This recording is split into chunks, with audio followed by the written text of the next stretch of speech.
The sun cast long shadows across the dusty streets of El Dorado, Kansas. In the summer of 1876, as Abigail Jenkins stood motionless at the edge of the well, her gaze fixed on the dark water below, her body swaying slightly forward as if pulled by some invisible force. The day had turned her world upside down, leaving her with nothing but emptiness and a decision that seemed as deep and final as the water she stared into. "Miss, please step back," came a gentle but firm voice behind her. Strong hands gripped her shoulders, pulling her carefully away from the edge. "That's not the answer to whatever's troubling you." Abigail didn't resist as the stranger guided her back from the well's stone edge. When she finally looked up, she found herself staring into the concerned eyes of a man she'd never seen before.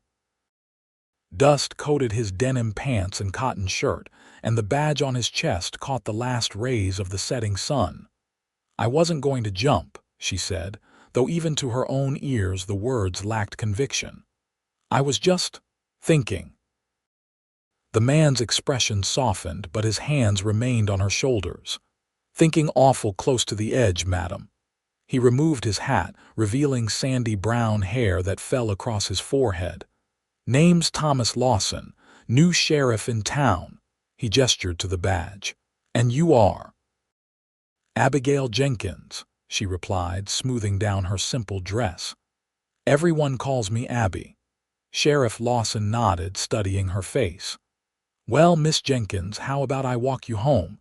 Streets aren't safe after dark, especially for a lady who looks like she's carrying the weight of the world."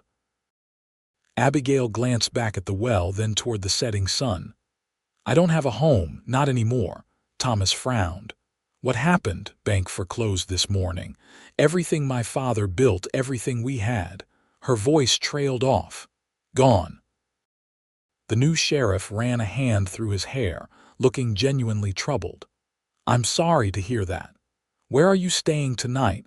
Abigail shrugged, the reality of her situation still not fully processed. "I hadn't thought that far ahead. Mrs. Wilson runs a boarding house on Maple Street." "She's got a kind heart," Thomas said. "I can take you there, see if she has a room." "I have no money," Abigail admitted, the words painful to speak aloud. Thomas considered this for a moment. "Then we'll figure something else out, but standing here at this well won't solve anything. Come on." As they walked through the streets of El Dorado, Abigail kept her gaze down, feeling the stares of townsfolk who had undoubtedly already heard about the Jenkins family's fall from grace. Her father had been a respected businessman until his death 3 months prior, leaving Abigail alone to discover the mountain of debt he'd accumulated. "How long have you been sheriff?" she asked, desperate to think about anything else. 3 weeks, Thomas answered. "Came from Wichita after the previous sheriff retired. Wanted a change, somewhere smaller." He glanced at her. "What about you? Lived here long, all my life. 22 years in that house they took today." Abigail swallowed hard. "My mother died when I was young. It was just me and Pa until this spring." They reached a modest 2-story house with a sign reading Wilson's boarding house hanging above the door. Thomas knocked, and moments later, a plump, gray-haired woman appeared. "Sheriff Lawson," she greeted, then noticed Abigail. "And Miss Jenkins. I heard about what happened today. Terrible business, just terrible." "Mrs. Wilson," Thomas began, "Miss Jenkins needs a place to stay." "I was hoping, say no more," the older woman interrupted, opening the door wider. "I've got a small room at the back. It's yours as long as you need it, dear." Abigail shook her head. "That's very kind, but I can't pay you." "Nonsense," Mrs. Wilson waved a hand dismissively. "Your mother was good to me when my Harold passed. I haven't forgotten. Besides, I could use help with cooking and cleaning. You can work for your board until you get on your feet." Relief washed over Abigail, bringing tears to her eyes. "Thank you, I don't know what to say." "You don't need to say anything," Mrs. Wilson assured her. "Come in and get settled, Before stepping inside, Abigail turned to Thomas. "Thank you, Sheriff Lawson, for pulling me back from that well." Thomas smiled, placing his hat back on his head. "Just doing my job, Miss Jenkins, though I hope you'll stay away from wells for a while." His expression grew serious. "Promise me you won't go back there tonight." "I promise," she replied, surprised by the genuine concern in his eyes. "Good. I'll check on you tomorrow, then." With a tip of his hat, he turned and walked back toward Main Street.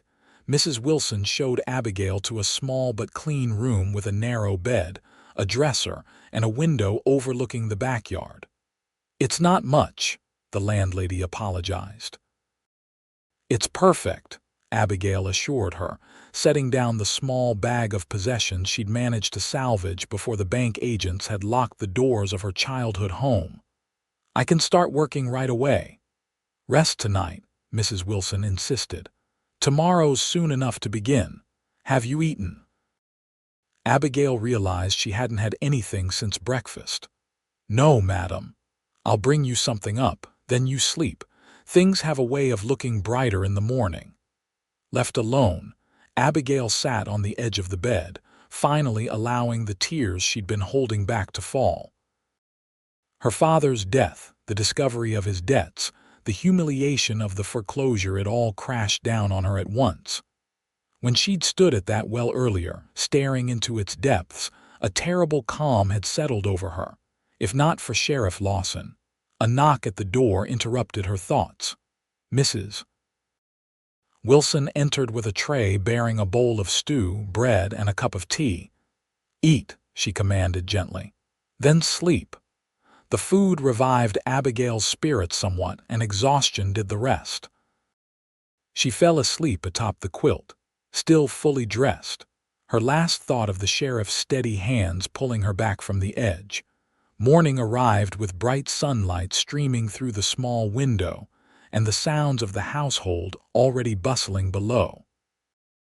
Abigail washed her face in the basin Mrs. Wilson had provided, changed into her spare dress, and made her way downstairs, determined to earn her keep. The kitchen was warm and fragrant with the smell of baking bread. Mrs. Wilson stood at the stove, stirring a large pot of oatmeal. "Good morning," Abigail greeted her. "What can I do to help?" Mrs. Wilson turned with a smile. "You can start by eating breakfast, then I'll show you how things run around here." Over the next few hours, Abigail learned the routines of the boarding house. There were 6 other boarders, 4 men who worked at various businesses in town, and 2 elderly sisters who lived on small pensions. Meals were served at regular hours, linens changed weekly, and the common areas cleaned daily. "You're a quick study, Mrs. Wilson observed as they finished washing the lunch dishes. "Your mother taught you well." "What little I remember of her," Abigail replied. "I was only 8 when she passed." A knock at the front door interrupted their conversation. Mrs. Wilson dried her hands and went to answer it, returning moments later with Sheriff Lawson following behind her. "Look who's come to check on you," she announced with a knowing smile before discreetly slipping out of the kitchen. Thomas stood awkwardly in the doorway, hat in hand. "Miss Jenkins." "I hope I'm not disturbing you." "Not at all," Abigail replied, suddenly conscious of her work-worn appearance. "I was just finishing the dishes. You look—" He seemed to search for the right word, "better than yesterday." "A night's sleep in Mrs. Wilson's kindness have worked wonders," she admitted. "Thank you again for bringing me here." Thomas nodded, turning his hat in his hands. "I came by to tell you that I spoke with Mr. Hargrove at the bank this morning." Abigail tensed. "Oh, there were some personal items left in the house. He agreed to let you collect them before they auction everything off next week." Hope flared briefly. "My mother's jewelry, her portrait." "I believe so, yes. Anything of sentimental value that isn't part of the estate's assets." Thomas stepped further into the kitchen. "I can accompany you there tomorrow morning if you'd like." "That would be very kind," Abigail said, fighting the lump forming in her throat. "I thought I'd lost everything." "Not everything," he replied softly. Then, more briskly, "I also wanted to mention that the mercantile is looking for help. Mrs. Patterson told me just this morning. Her assistant is leaving to get married." Abigail brightened. "A real job with wages." "It's not much, but it would give you some independence," Thomas confirmed. "I took the liberty of mentioning your situation to her. She said you should come by tomorrow afternoon." "Sheriff Lawson, I don't know how to thank you," he smiled, a warm expression that transformed his serious face. "Thomas, please, and you don't need to thank me, just stay away from that well." "I intend to," she promised. "And, Thomas, you must call me Abigail, or Abby if you prefer." "Abby," he repeated, as if testing how it felt. "It suits you." An unexpected flutter stirred in Abigail's chest at the way he said her name. "Would you like some coffee? Mrs. Wilson keeps a pot on the stove all day." Thomas hesitated, then nodded. "I suppose I could spare a few minutes." They sat at the kitchen table, talking as afternoon sunlight streamed through the windows. Thomas told her about growing up in Missouri, his time as a deputy in Wichita, and his decision to accept the sheriff's position in El Dorado. "It's a good town," he said. "Quieter than most, which suits me fine." "It wasn't always," Abigail replied. "When I was a child, before the railroad came through, this was wild country. My father used to tell stories about shootouts in the streets and cattle drives that would shake the ground for miles." "You miss him," Thomas observed. "Every day," she admitted. "Even after discovering what he'd done with our finances. He wasn't perfect, but he was all I had." Thomas reached across the table, briefly touching her hand. "You're not alone anymore, Abby. El Dorado takes care of its own." The simple gesture and his words warmed something inside her that had grown cold since her father's death. For the first time in months, Abigail felt a flicker of hope for the future. Thomas left shortly after, duty calling him back to his office. Abigail watched him walk down the street, struck by how different he seemed from the other men she'd known. There was a steadiness to him, a quiet strength that had nothing to do with bravado or pretense. The next morning, Thomas arrived early to escort her to her former home. Walking up the familiar path felt strange now, knowing the house no longer belonged to her. Mr. Hargrove from the bank met them at the door, his expression uncomfortable as he handed Abigail the key. "You have 1 hour, Miss Jenkins. I'll wait outside." Inside, the house was eerily quiet, dust already settling on the furniture that had been part of her life for as long as she could remember. Thomas stood respectfully near the door as Abigail moved from room to room, collecting the precious few items she was allowed to take. Her mother's silver hand mirror and hairbrush, a small portrait of her parents on their wedding day, a music box that had belonged to her grandmother. In her father's study, she found his pocket watch and the small wooden box where he'd kept his cufflinks and the medal he'd received during the war. These she added to her growing collection. "My mother's jewelry box should be in the bedroom," she told Thomas, leading the way upstairs. The master bedroom felt cold and abandoned. Abigail went straight to the dresser where her mother's ornate wooden jewelry box had always sat, but the space was empty. "It's gone," she said, panic rising in her voice. "It should be right here." Thomas frowned. "Are you certain?" "Could your father have moved it?" "No, he never touched her things." Abigail began opening drawers frantically. "It had her pearl necklace, her wedding ring, a brooch from my grandfather. It's all I had left of her." Thomas moved to her side. "We'll find it. When was the last time you saw it?" "The day before they came to take the house. It was right here." Abigail's eyes widened as realization dawned. "One of the bank men must have taken it. They were all through the house while I was gathering my clothes." Thomas's expression hardened. Let's speak to Hargrove." Outside, the banker was pacing impatiently. "Your hour is nearly up, Miss Jenkins."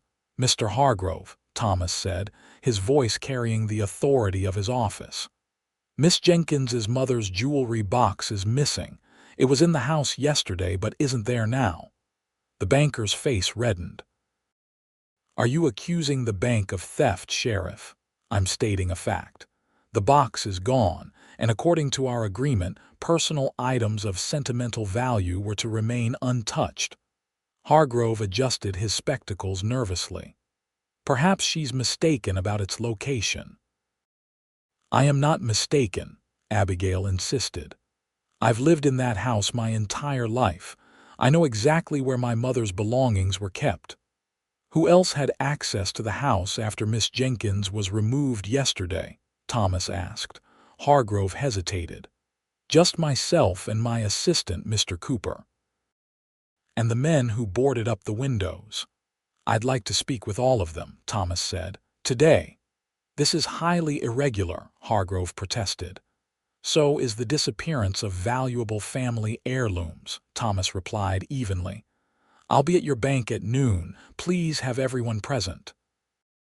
Hargrove huffed but nodded curtly before locking the house behind them. As they walked back toward town, Abigail felt both grateful for Thomas's intervention and devastated at the loss of her mother's jewelry. "Do you think we'll find it?"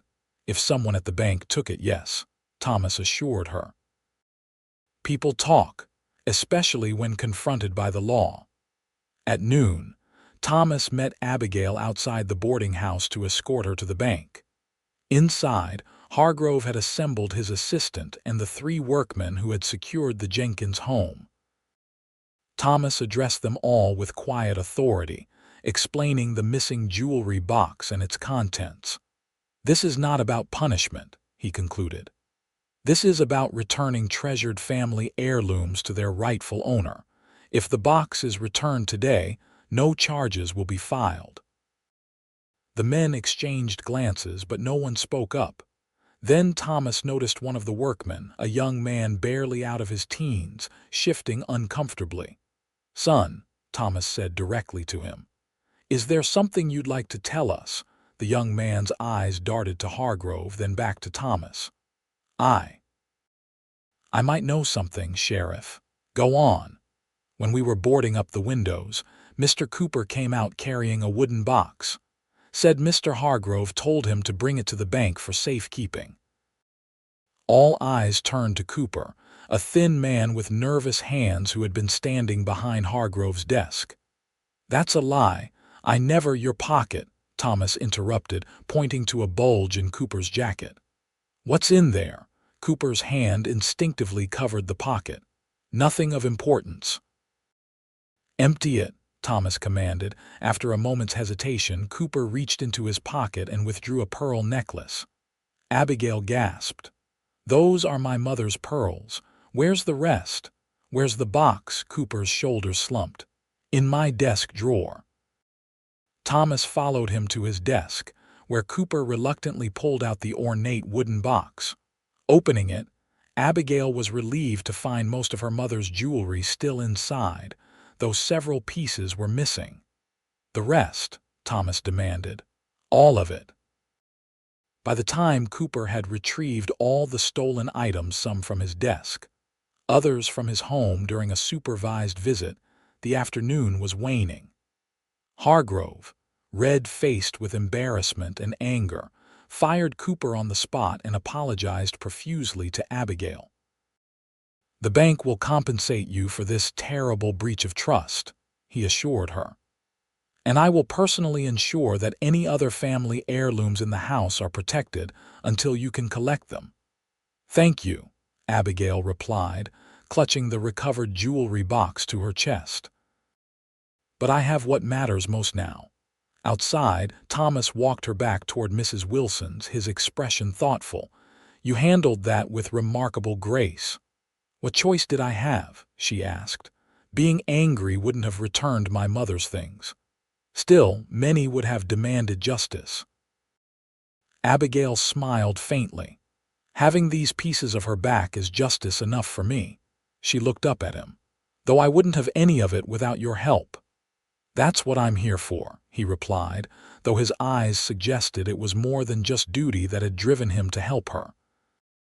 They reached Mrs. Wilson's boarding house just as the dinner bell was ringing inside. "You should go in," Thomas said. "Mrs. Wilson doesn't like to be kept waiting at mealtimes." "Will you join us?" Abigail asked impulsively. "There's always plenty, and after everything you've done today." Thomas hesitated, then nodded. "I'd be honored." Inside, Mrs. Wilson's eyebrows rose slightly at the sight of the sheriff joining them for dinner, but she quickly set another place at the table. The meal was lively, with the other boarders sharing stories and local gossip. Thomas fit in easily, his quiet manner and occasional dry humor endearing him to everyone at the table. Afterward, as Abigail helped clear the dishes, Mrs. Wilson nudged her gently. "The sheriff seems quite taken with you." Abigail felt her cheeks warm. "He's just being kind." Mrs. Wilson hummed skeptically. "I've known many kind men in my day, but few look at a woman the way he looks at you." Before Abigail could respond, Thomas appeared in the kitchen doorway. "I should be going. Thank you for the meal, Mrs. Wilson. It was delicious." "Anytime, Sheriff," the landlady replied with a knowing smile. "Abby, why don't you walk the sheriff to the door?"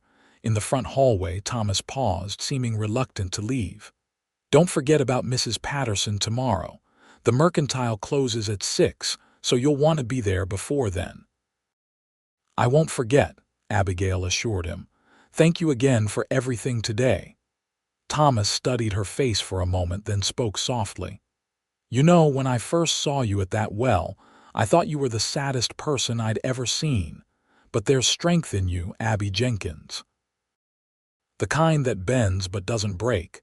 His words touched something deep inside her. "Sometimes it feels like I'm breaking."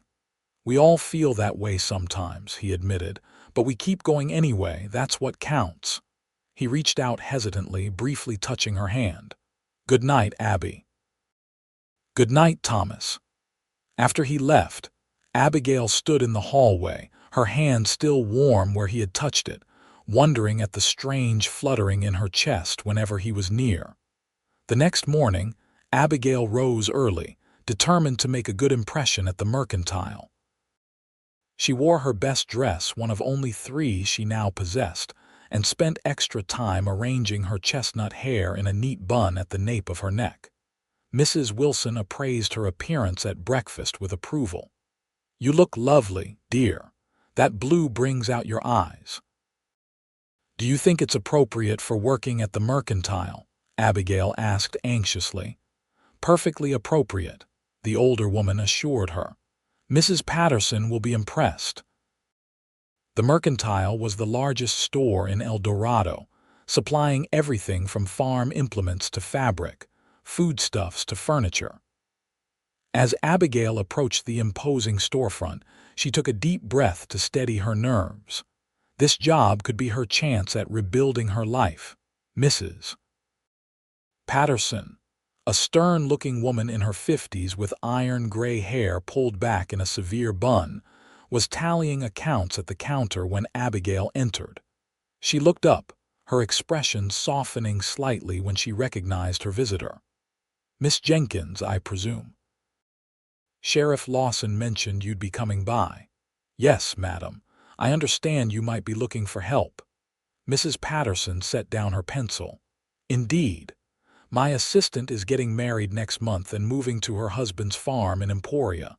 I need someone reliable, honest, and quick with figures." "The sheriff speaks highly of you." Abigail blinked in surprise. "He does. Says you're from good stock despite your father's financial troubles. Says you've got spirit." Mrs. Patterson eyed her appraisingly. "Can you read and write?" "Yes, madam, and I'm good with numbers. My father taught me bookkeeping to help with his business." "Can you start tomorrow?" 6 days a week, 8 to 6, with Sundays off. Pay is $8 a week." The wage was modest but fair, and more than Abigail had dared hope for. "I'd be delighted, Mrs. Patterson." "Thank you for the opportunity." "Don't thank me yet," the older woman warned, though her eyes held a hint of warmth. "The work is hard, the customers can be difficult, and I expect perfection. Still want the job, even more so," Abigail replied with conviction. "Good. Be here at 7:30 tomorrow. Margaret will show you the ropes before she leaves." As Abigail turned to leave, Mrs. Patterson added, "And Miss Jenkins, I was sorry to hear about your father. He was always fair in his dealings with me." "Thank you," Abigail said, touched by the unexpected sympathy. "That means a great deal." Walking back to the boarding house, Abigail felt lighter than she had in months. She had a place to live, a job starting tomorrow, and her mother's treasured possessions had been recovered. After the darkness of recent days, it seemed a sliver of light was finally breaking through. She decided to take a slight detour past the sheriff's office to share her good news. The door stood open to catch the afternoon breeze, and Thomas sat at his desk, reading through a stack of wanted posters. He looked up as her shadow fell across the threshold, his serious expression immediately warming. "Abby," he greeted her, rising from his chair. "How did it go at the Mercantile?" "I got the job," she announced proudly. "I start tomorrow." Thomas's smile was genuine. "That's wonderful news, Mrs. Patterson is fair but demanding. You'll learn a lot from her." "She said you spoke highly of me," Abigail mentioned, curious about what he might have said. A hint of color touched his tanned cheeks. "I just told her the truth, that you're the kind of person El Dorado needs more of." The compliment pleased her more than it should have. "Well, I'm grateful for everything you've done. You would have managed without me," he said, moving around his desk to stand closer to her. "But I'm glad I was there, at the well that day." The mention of their first meeting sobered her. "So am I. I wasn't thinking clearly then." "And now?" he asked quietly. "Now I'm beginning to see that perhaps there's a future for me here after all." She met his gaze, struck again by the steadiness in his blue eyes. "A different one than I imagined, but a future nonetheless." "I'm glad to hear it." He seemed about to say more when the door behind her opened and Mayor Collins walked in, interrupting the moment. "Sheriff, I need to discuss Miss Jenkins." The mayor nodded politely to her. "I heard about your situation. My condolences." "Thank you, Mayor Collins," Abigail replied, stepping back from Thomas. "I should be going. Sheriff, thank you again." As she left, she felt Thomas's eyes following her, and the fluttering sensation in her chest returned. Whatever was happening between them, it felt both frightening and exhilarating, like standing at the edge of something vast and unknown.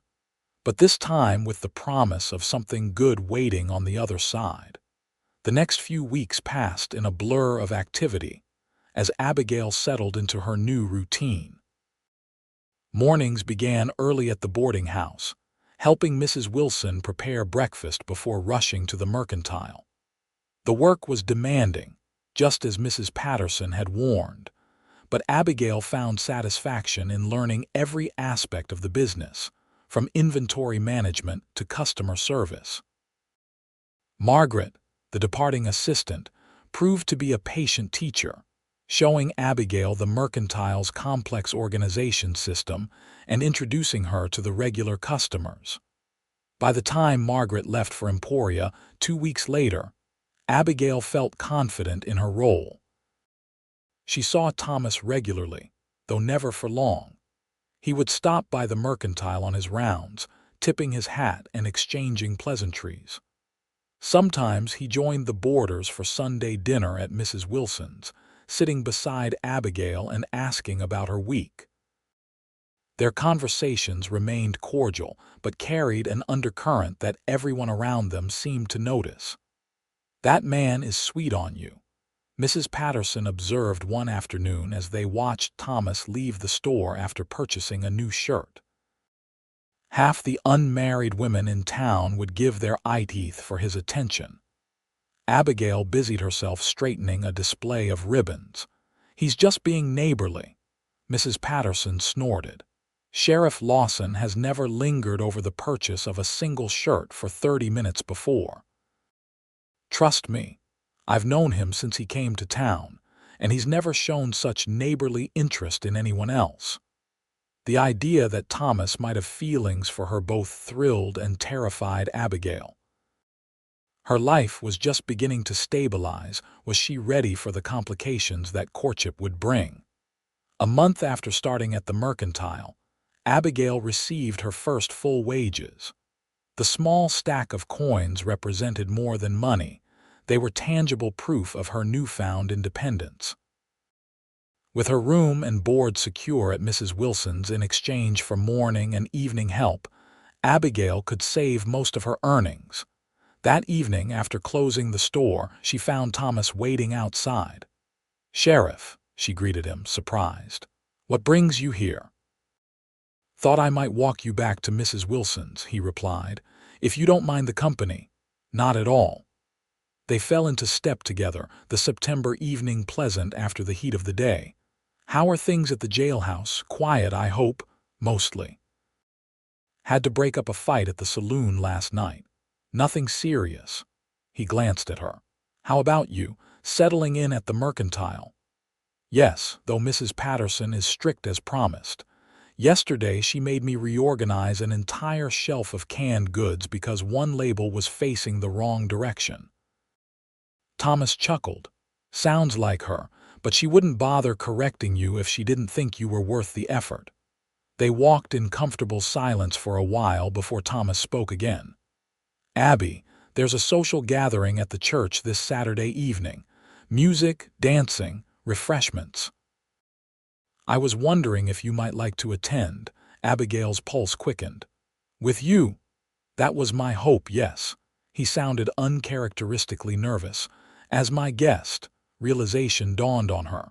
"Sheriff Lawson, are you asking to court me?" He stopped walking, turning to face her directly. "I am.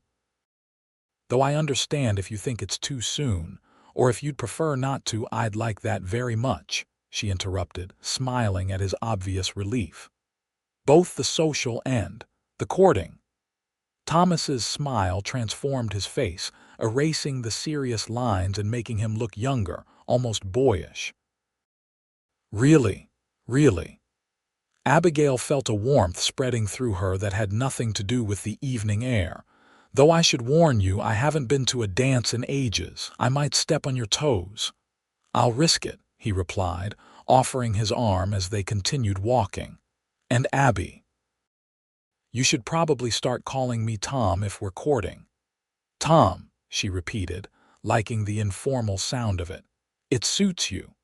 By the time they reached Mrs. Wilson's, word of their arrangement for Saturday had somehow preceded them. The landlady met them at the door with a knowing smile.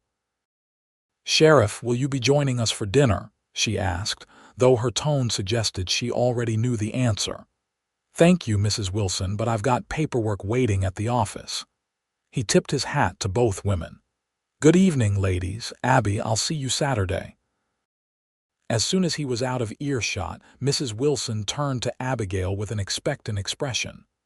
"Well, he's taking me to the church social on Saturday," Abigail admitted, unable to hide her smile. "About time," Mrs. Wilson declared. "The man's been mooning over you for weeks. Come inside, we need to check if your best dress needs pressing." The next few days passed in a flutter of anticipation. Abigail found herself watching the clock at the mercantile, counting down the hours until Saturday evening.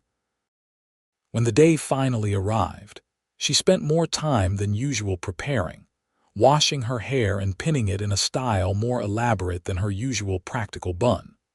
Her best dress, a deep green cotton with modest lace trim at the collar and cuffs, had been carefully pressed by Mrs. Wilson, who also lent her a cameo brooch to complete the outfit. "Something borrowed for luck," the older woman explained as she pinned it to Abigail's collar. "Though I don't think you'll need it. That man is already smitten." When Thomas arrived promptly at 7, he was similarly dressed in his best, a dark suit replacing his usual work clothes, his hair neatly combed, boots polished to a shine. He stood in Mrs. Wilson's parlor looking both handsome and slightly uncomfortable in his formal attire. "You look beautiful," he said simply when he saw Abigail. "Thank you. You're quite handsome yourself." Mrs. Wilson shooed them toward the door. "Off with you two before you're late. Have her back by 11, Sheriff." The church social was already in full swing when they arrived. Lanterns hung from the trees surrounding the churchyard, casting a warm glow over the gathering. A makeshift platform had been erected for the musicians, local men with fiddles, guitars, and a piano borrowed from inside the church. Couples danced on a cleared area while others mingled around tables laden with food. "Sheriff Lawson," called Reverend Baker, approaching with his wife, "and Miss Jenkins, how lovely to see you both." "Reverend Mrs. Baker," Thomas greeted them. "Fine evening for a social." "Indeed it is," the Reverend agreed, "and we're delighted to see you here together. Miss Jenkins, how are you finding life at the Mercantile?" "Very well, thank you," Abigail replied. "Mrs. Patterson is an excellent teacher." "And a demanding one," Mrs. Baker added with a smile. "But you couldn't ask for a more honest woman to work for." They chatted for a few minutes before the Bakers moved on to greet other arrivals. Thomas turned to Abigail with an apologetic expression. "I should warn you, we're likely to be the subject of considerable interest tonight. Small towns don't have many secrets." "I've lived in El Dorado all my life," Abigail reminded him. "I know exactly how quickly news travels." "And you don't mind?" he asked, suddenly serious. "People knowing that I'm courting you?" "Not at all," she assured him. "Unless you do." "No," he replied immediately. "Just the opposite." The band struck up a lively tune, and Thomas held out his hand. "May I have this dance?" Despite her earlier worries about stepping on his toes, Abigail found that dancing with Thomas came naturally. He led confidently but gently, guiding her through the steps with a hand at the small of her back. As they moved around the dance floor, Abigail caught several approving glances from townspeople. "Everyone's watching us," she murmured. "Let them," Thomas replied, his eyes fixed on hers. "They're just jealous because I'm dancing with the prettiest girl at the social." Abigail laughed. "I had no idea you were such a flatterer, Sheriff." "Only stating facts, Miss Jenkins." They danced 3 more songs before taking a break for refreshments. Thomas brought her a cup of punch and a plate of Mrs. Henderson's famous sugar cookies, finding them a relatively quiet spot at the edge of the gathering. "Having a good time?" he asked. "The best," she replied honestly. "I'd forgotten how much I enjoy dancing." "You're very good at it," he complimented her. "Unlike me, I have 2 left feet, according to my sisters." "You have sisters?" Abigail realized how little she actually knew about his family. 3 of them, all older and all with very firm opinions about my dancing abilities. His smile was fond. "They live back in Missouri with their husbands and children. Haven't seen them in almost 2 years now. You must miss them." "Sometimes," he admitted, "though their letters keep me well informed of every family detail. What about you? Any relatives besides your father?" Abigail shook her head. "None that I know of.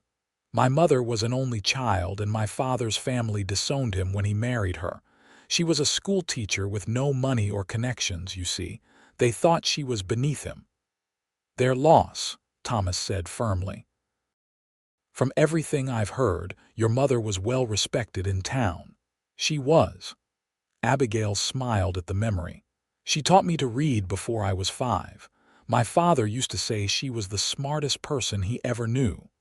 The band began a slower melody, and Thomas set aside their empty cups. "One more dance before we try the food table." This time, he held her closer as they moved to the gentle rhythm. Abigail could feel the solid warmth of his chest near hers, his hand steady at her waist. The intimacy of the moment made her breath catch. "Abby," he said softly, looking down at her with an expression she couldn't quite decipher. "I want you to know that Sheriff Lawson—" A young boy came running up, interrupting whatever Thomas had been about to say. "Sheriff, my pa says to come quick. There's trouble at the saloon. Mr. Davis and Mr. Henderson are fixing to kill each other." Thomas's expression immediately shifted to professional concern. "I'm sorry, Abby. I need to go," she urged him. "It's your job." He hesitated only a moment before nodding. "I'll be back as soon as I can. Will you be all right here, of course? Mrs. Wilson is just over there. Don't worry about me." With a regretful look, Thomas followed the boy toward Main Street, his long strides quickly carrying him out of sight. Abigail made her way over to Mrs. Wilson, who had witnessed the exchange. "Duty calls," the landlady guessed. "Apparently there's trouble at the saloon," Abigail confirmed. "He said he'll be back when he can." Mrs. Wilson patted her arm sympathetically. "The life of a lawman's lady isn't always convenient, dear." "I'm hardly his lady yet," Abigail protested, though the idea warmed her. "You will be," Mrs. Wilson predicted confidently. "Now come help me judge the pie contest. It'll take your mind off worrying about him." An hour passed with no sign of Thomas. Abigail tried to enjoy the festivities, but her thoughts kept returning to the saloon and whatever trouble might have befallen him there. When she heard whispers about shots being fired on Main Street, her concern deepened. "I think I should return to the boarding house," she told Mrs. Wilson. "It's getting late." "Nonsense, it's barely 9 o'clock. The landlady studied her face. "You're worried about the sheriff, aren't you?" Before Abigail could respond, a murmur went through the crowd as Thomas appeared at the edge of the churchyard. He looked rumpled, his neat suit now dusty but otherwise unharmed. He scanned the gathering until his eyes found Abigail, relief visible on his face even from a distance. "See, he's fine," Mrs. Wilson said. "Go on." Abigail made her way through the crowd to meet him. "Is everything all right?" "I heard there were shots." "Everything's settled," he assured her. "Just 2 drunk cowhands with more whiskey than sense. One fired a shot into the ceiling, but nobody was hurt." He looked down at his disheveled appearance apologetically. "Though I'm afraid I'm not fit for more dancing." "I don't mind," Abigail said truthfully. "I'm just glad you're safe."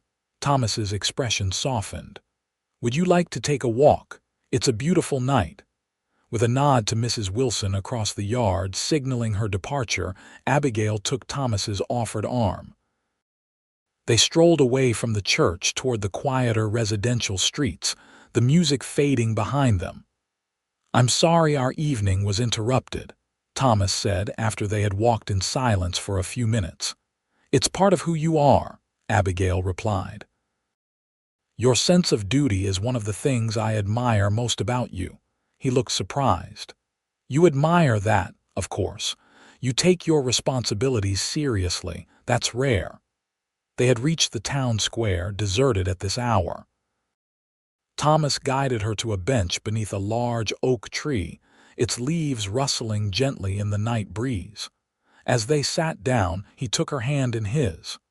"Before we were interrupted, I was about to tell you something," he began. Abigail's heart quickened. "Yes. I know we've only known each other a short time, but these past weeks, getting to know you has been the brightest part of my days." His voice was low and sincere. "I find myself thinking about you when we're apart, looking forward to the next time I'll see you." "I feel the same way," Abigail admitted softly. Thomas's thumb traced gentle circles on the back of her hand. "When I first came to El Dorado, I thought I'd focus solely on being sheriff. I wasn't looking for anything else." He met her gaze directly. "Then I found you at that well, and everything changed." The memory of that day, how close she'd come to giving up, How his hands had pulled her back from the edge filled Abigail with emotion. "You saved my life, and you've brightened mine." Thomas's free hand moved to gently touch her cheek. "May I kiss you, Abby?" Instead of answering, Abigail leaned forward slightly, closing the distance between them. His lips met hers gently at first, then with growing confidence as she responded. The kiss was tender and unhurried, his hand warm against her face. When they finally parted, Abigail felt breathless and slightly dizzy. Thomas looked equally affected, his eyes dark in the moonlight. "I've wanted to do that for weeks," he confessed. "I've wanted you to," she replied, surprised by her own boldness. He smiled, tucking a stray strand of hair behind her ear. "We should probably get you back to Mrs. Wilson's before she sends out a search party." The walk back to the boarding house seemed to take both forever and no time at all. They moved slowly, hands linked, occasionally stopping for another brief kiss when no one was around to see. At Mrs. Wilson's front gate, Thomas turned to face her. "May I call on you tomorrow? Perhaps we could take a picnic lunch after church." "I'd like that very much," Abigail replied. One final, lingering kiss, and then he was gone, walking back toward his small house near the jailhouse. Abigail stood watching until he disappeared around a corner, her lips still tingling, her heart fuller than it had been in longer than she could remember. Inside, Mrs. Wilson was waiting in the parlor, pretending to read but obviously keeping an eye out for Abigail's return. She looked up with a knowing smile. "Had a pleasant walk, did you?" Abigail couldn't hide her happiness. "Very pleasant. I thought as much," Mrs. Wilson nodded approvingly. "Your mother would be pleased, you know. She always hoped you'd find a good man with a steady character." The mention of her mother brought unexpected tears to Abigail's eyes. "Do you really think she would approve?" "My dear, she would be delighted." The landlady patted the sofa beside her. "Now sit and tell me everything. Did he kiss you, Mrs. Wilson?" Abigail pretended to be scandalized, though her blush gave her away. "Oh, to be young again," the older woman sighed contentedly. "Now tell me all about it." The following weeks passed in a haze of happiness for Abigail. Her days were filled with work at the mercantile, her evenings often spent in Thomas's company. They attended church together on Sundays, took walks in the evenings, and sometimes just sat on Mrs. Wilson's porch swing, talking about everything and nothing. October brought cooler weather and the town's harvest festival. Abigail helped Mrs. Patterson decorate the mercantile's windows with autumn displays, while Thomas oversaw security arrangements for the 3-day celebration. "Will you have any time to enjoy the festival?" Abigail asked him the evening before it began. They were sitting in Mrs. Wilson's parlor, the landlady having discreetly retired early to give them privacy. "I've arranged for Deputy Parker to take some shifts," Thomas replied. "I want to spend at least some of it with you." "Good," she said, nestling closer to him on the sofa. "Mrs. Patterson gave me Saturday afternoon off. I thought we might visit the fair together." Thomas smiled, his arm around her shoulders. "I'd like that." Their courtship had progressed steadily over the past month. Each day, Abigail found new reasons to admire Thomas, his fairness in handling disputes, his kindness to the town's children, his quiet strength that never needed to be proven with bravado or bluster. For his part, Thomas seemed equally captivated by her resilience and determination. He marveled at how quickly she'd adapted to her changed circumstances, building a new life from the ashes of the old. "You're remarkable," he told her one evening as they watched the sunset from the town's small park. "Most people would have crumbled under what you faced."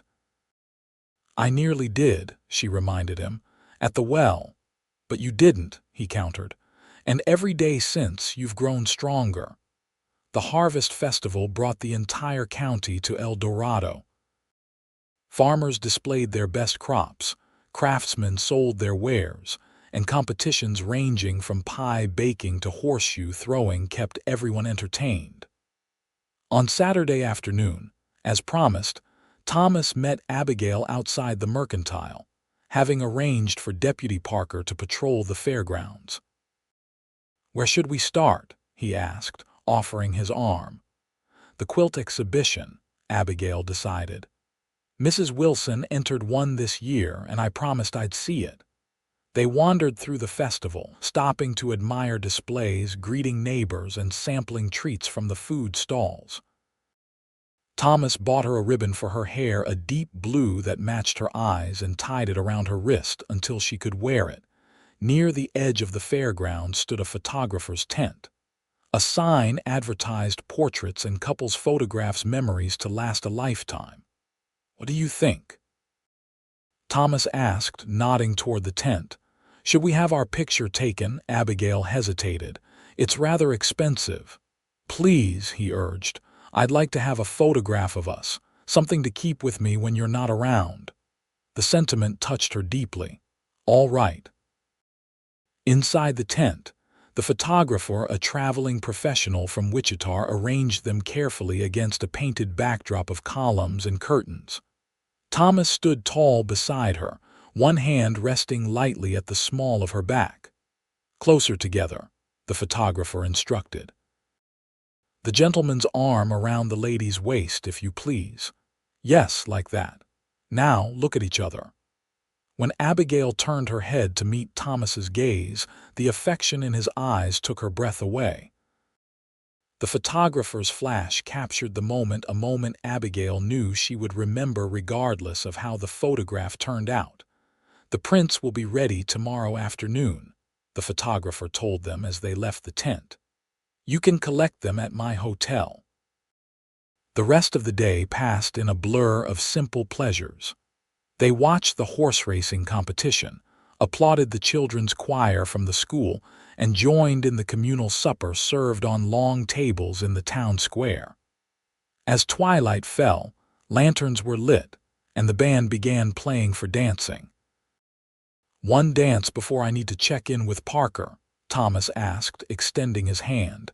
Abigail took it without hesitation. "One dance, Sheriff, though I might demand more later." "I certainly hope so," he replied, leading her to the dance area. Unlike at the church social, they now moved together with the ease of familiarity. Thomas held her closer than propriety strictly allowed, but no one seemed to mind their courtship was well established in the town's eyes by now. "I have something to ask you," Thomas said as they swayed to the music. "What is it?" He looked uncharacteristically nervous. "Not here. Later, when we can talk privately." Curiosity filled her, but Abigail nodded. "I'll hold you to that promise." After his check-in with Deputy Parker, they walked toward the creek that ran along the edge of town. The harvest moon hung low in the sky, illuminating the path and reflecting off the water's surface. They stopped at a small wooden bridge, listening to the gentle rush of the current below. "It's beautiful tonight," Abigail said softly. "You're beautiful," Thomas replied, turning to face her. "Abby, these past 2 months have been the happiest of my life." Her heart began to race as she recognized the serious tone in his voice. "Mine too." Thomas took both her hands in his. "When I came to El Dorado, I thought I was just starting a new job in a new town. I had no idea I was actually finding my future." He paused, gathering his thoughts. "That day at the well, it wasn't chance that I was there. I believe with all my heart that we were meant to meet." Abigail felt tears welling in her eyes. "Tom." He released one of her hands to reach into his pocket, withdrawing a small velvet box. "Abigail Jenkins, I know this might seem fast to some, but it feels exactly right to me. I love you. I want to build a life with you." He opened the box, revealing a delicate gold ring with a small, perfect diamond. "Will you marry me?" Joy unlike anything Abigail had ever known flooded through her. "Yes," she whispered, then louder. "Yes, Thomas Lawson, I will marry you." His face broke into the widest smile she'd ever seen as he slipped the ring onto her finger. Then his arms were around her, lifting her off her feet in an embrace that spoke of all the happiness he couldn't put into words. When he set her down, Abigail looked at the ring sparkling in the moonlight. "It's beautiful. How did you ever afford it?" "I've been saving since my first day as sheriff," he admitted. "Not specifically for a ring, but for something important. Then I met you, and I knew exactly what that something was." Abigail reached up to touch his face, overwhelmed by emotion. "I love you, Tom. And I love you, future Mrs. Lawson." He leaned down to kiss her, sealing their promise under the harvest moon.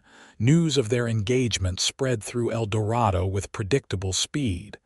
By the time they returned to the festival, congratulations were already being offered. Mrs. Wilson wept happy tears when they told her, declaring that she'd known all along they were meant for each other. "When will the wedding be?" she asked, examining the ring with approval. Thomas looked to Abigail. "We haven't discussed the details yet." "Before Christmas," Abigail decided. "If that's not too soon." "Not too soon at all," Thomas assured her, his eyes reflecting his joy at her eagerness. "Though we'll need to find a place to live." "Actually," Mrs. Wilson interjected, "I might have a solution for that. The small house behind the boarding house, the one my son built before moving to Denver, it's been sitting empty. With a little work, it would make a perfect home for newlyweds." Abigail gasped. "Are you offering us your son's house?" "I'm offering to rent it to you at a fair price, Mrs. Wilson clarified. "My son has no plans to return, and I'd rather have people I care about living there than strangers." The next day, after collecting their photograph from the hotel which had captured their mutual adoration, perfectly Thomas and Abigail went to inspect the small house Mrs. Wilson had mentioned. It stood a short distance behind the boarding house, a simple one-story structure with a front porch, 2 bedrooms, a kitchen, and a comfortable sitting room. "It needs some paint and a few repairs," Thomas observed as they walked through the rooms, "but I can do most of that myself." "It's perfect," Abigail declared, already envisioning their life together within these walls. "Just the right size for us." Thomas wrapped his arms around her from behind, resting his chin on her head. "Room to grow, too, if that's something you want." Abigail leaned back against him, her hands covering his where they rested at her waist. "A family. Yes, someday. Do you? With you?" He turned her in his arms to face him. "There's nothing I want more." They set the wedding date for the second Saturday in December, giving them just enough time to prepare the house and arrange a modest ceremony. Abigail continued working at the mercantile, with Mrs. Patterson grudgingly agreeing to give her 2 weeks off after the wedding before expecting her return. "Good help is hard to find," the older woman grumbled, though her expression softened as she added, "but good marriages are even rarer. Be happy, girl." In the weeks leading up to the wedding, Abigail sewed her own dress with fabric Mrs. Patterson discounted heavily as an engagement gift. Mrs.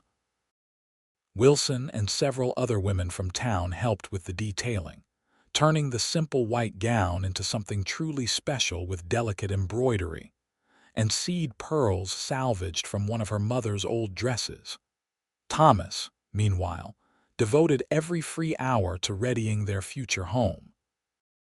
He replaced worn floorboards, painted inside and out, and built a new headboard for the bedroom from wood he salvaged from an old barn outside town. The project became a community effort, with many of El Dorado's men pitching in to help their sheriff prepare his marital home. "Your father would be proud," Mrs. Wilson told Abigail one evening as they worked on the dress. "Not of his financial mistakes, mind you, but of the woman you've become, and he would have approved of Thomas." "Do you really think so?" Abigail asked, needle pausing mid-stitch. "I know it," Mrs. Wilson assured her. Your father wanted security and happiness for you above all else.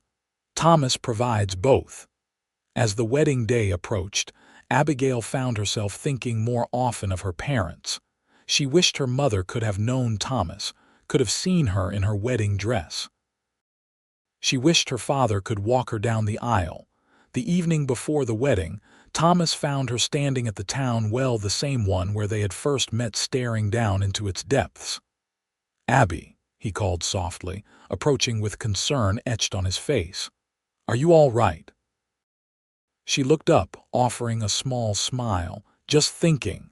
"About tomorrow?" he asked, coming to stand beside her. "About everything that led us here." She gestured to the well. "If you hadn't found me that day." Thomas gently pulled her back from the edge, just as he had months ago. This time, however, he drew her into his arms. "But I did find you, and tomorrow I'll make you my wife." Abigail rested her head against his chest, listening to the steady beat of his heart. "I wish my parents could be there." "They will be," he assured her, pressing a kiss to the top of her head. "In the ways that matter most." The wedding day dawned clear and cold, with a light dusting of early December snow adding a touch of magic to El Dorado. The small church was filled to capacity with townspeople who had witnessed the couple's courtship from that first dramatic meeting at the well. Reverend Baker performed the ceremony with genuine warmth, his words about love and partnership bringing tears to many eyes in the congregation. Thomas, handsome in a new suit ordered specially from Wichita, watched with undisguised adoration as Abigail walked down the aisle on Mayor Collins's arm, the mayor having insisted on the honor in the absence of her father. "Dearly beloved," the Reverend began, his voice carrying through the hushed church, "we are gathered here today to witness the joining of Thomas James Lawson and Abigail Marie Jenkins in holy matrimony." The ceremony was simple but meaningful. They exchanged traditional vows and rings. Thomas had saved additional months for a wedding band to match Abigail's engagement ring, while Mrs. Patterson had surprised them by offering Thomas's ring as her gift, explaining that it had belonged to her late husband and deserved to be worn by a good man. "I now pronounce you husband and wife," Reverend Baker declared with a broad smile. "Sheriff, you may kiss your bride." Thomas needed no further prompting. His kiss was tender yet filled with promise, drawing approving applause from the assembled guests. As they turned to face the congregation as Mr. and Mrs. Lawson for the first time, Abigail felt a sense of rightness that transcended words. The celebration afterward was held in the town hall, decorated with evergreen boughs and white ribbons. Everyone in El Dorado seemed to have contributed something: food, drink, decorations, or music. It was a true community celebration, representative of the place this couple held in the town's heart. "Mrs. Lawson," Thomas murmured as they shared their first dance as husband and wife. "How does it sound?"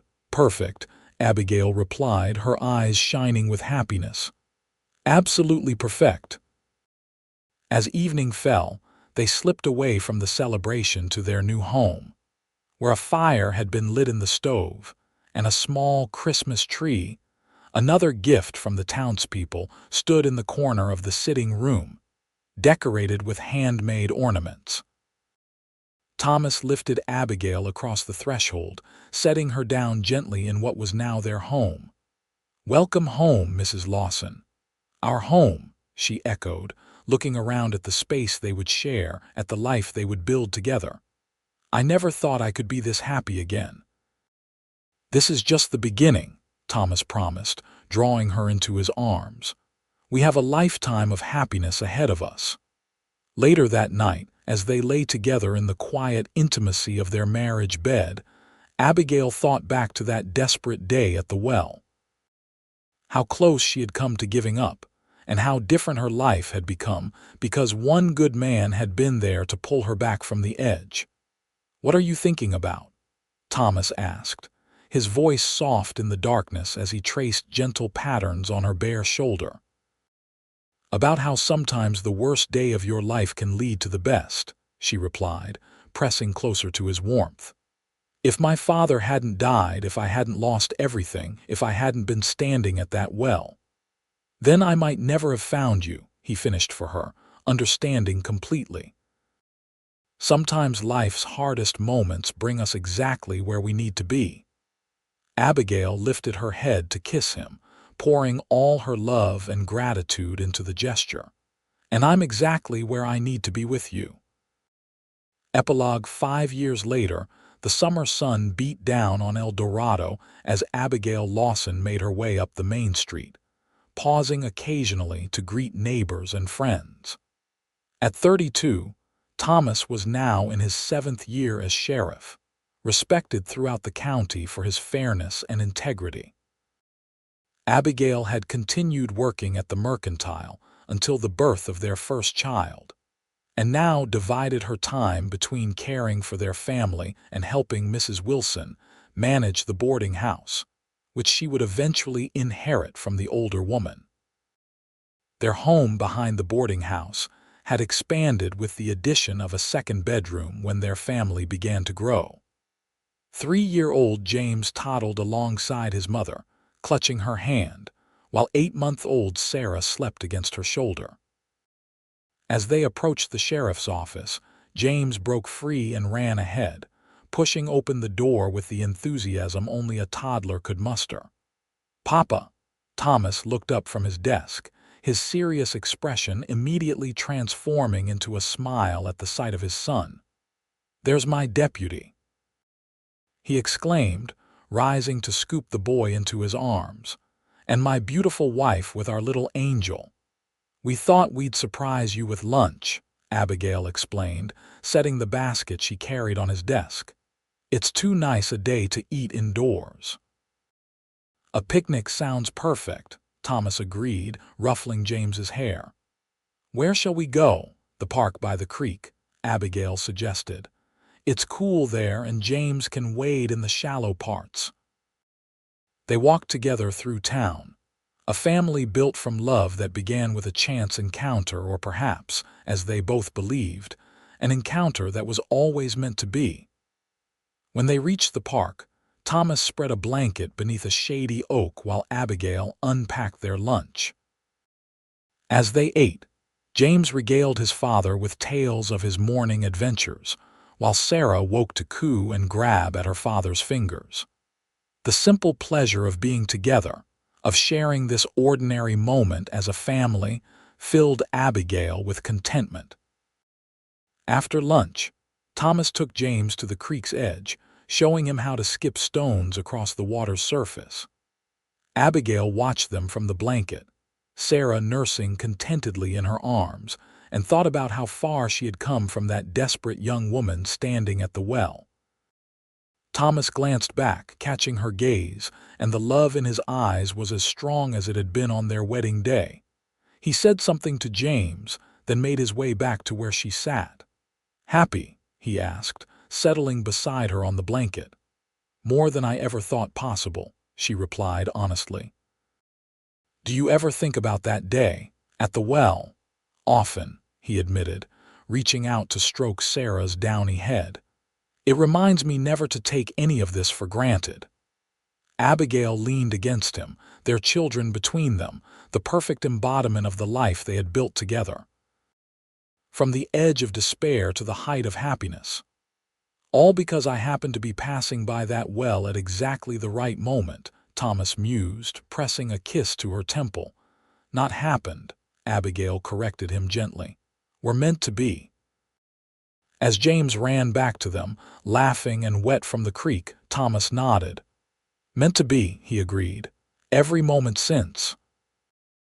And in the warmth of the summer afternoon, surrounded by the family they had created, and the love they had nurtured, Abigail knew with absolute certainty that the day Thomas Lawson had gently pulled her back from the well's edge had been not an ending, but the beginning of everything that mattered.